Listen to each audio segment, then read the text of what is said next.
ছাড়া ছাড়া সুখা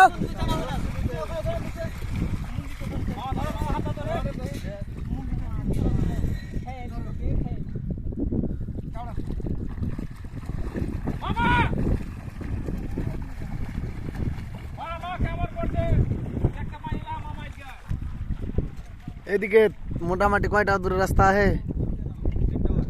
3টা দূরের রাস্তা এই সাইডে, এই সাইডে 3টা দূরের রাস্তা। এদিকে পিক আপ আছে মোটামুটি 1 কিলোমিটার। এদিকে তো রাস্তায় নেই, এগুলো তো রাস্তায় নেই, 1 কিলোমিটার দূর থেকে ফেলতে হবে। দেখো এই যে